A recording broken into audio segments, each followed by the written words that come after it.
முழு நாட்டையும் உலுக்கிய யாழ்ப்பாணம் புங்குடுதீவு மாணவி சிவலோகநாதன் வித்யா படுகொலை வழக்கில் சுவிஸ்குமார் உள்ளிட்ட 4 குற்றவாளிகளுக்கு விதிக்கப்பட்ட மரண தண்டனையை உயர்நீதிமன்றம் இன்று உறுதி செய்துள்ளது. யாழ்ப்பாணம் மேல் நீதிமன்றம் வழங்கிய மரண தண்டனையை தீர்ப்புக்கு எதிராக குற்றவாளிகளால் தாக்கல் செய்யப்பட்ட மேல்முறையீட்டு மனுக்கள் மீதான விசாரணை இன்று நிறைவுக்கு வந்தது. பிரதம நீதியரசர் பிரீத்தி பத்மன் சூரசேன தலைமையிலான 5 அடங்கிய உயர்நீதிமன்ற நீதிபதிகள் குழாம் இந்த தீர்ப்பை வழங்கியது.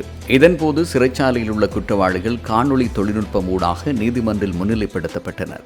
2015ஆம் ஆண்டு மே மாதம் புங்குடுதீவு மகாவித்தியாலய மாணவியான வித்யா கடத்திச் செல்லப்பட்டு கூட்டு பாலியல் வன்கொடுமைக்கு உட்படுத்தப்பட்டு கொடூரமான முறையில் படுகொலை செய்யப்பட்டார்.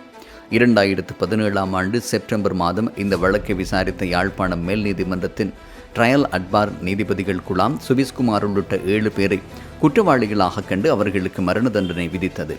மேல் நீதிமன்றத்தின் தீர்ப்பை எதிர்த்து உயர்நீதிமன்றத்தில் மேல்முறையீடு செய்யப்பட்ட நிலையில் விசாரணை காலத்தில் குற்றவாளிகளில் ஒருவர் சிறைச்சாலையில் இருந்தபோது உயிரிழந்தார். அதேவேளை மேல்முறையீட்டு விசாரணைகளின் அடிப்படையில் மேலும் 2 பிரதிவாதிகளை தண்டனையிலிருந்து விடுவிக்க உயர்நீதிமன்றம் உத்தரவிட்டது. முக்கிய குற்றவாளியான சுவிஸ்குமார் எனப்படும் மகாலிங்கம் சசிகுமார் உள்ளிட்ட எஞ்சிய 4 பேருக்குமான மரண தண்டனையை உயர்நீதிமன்றம் இன்று உறுதிப்படுத்தியது. நீண்டகால சட்ட போராட்டத்திற்கு பின்னர் வழங்கப்பட்டுள்ள இந்த தீர்ப்பு பாதிக்கப்பட்ட மாணவியின் குடும்பத்தினருக்கும் நீதிக்கும் கிடைத்த வெற்றியாக பார்க்கப்படுகிறது.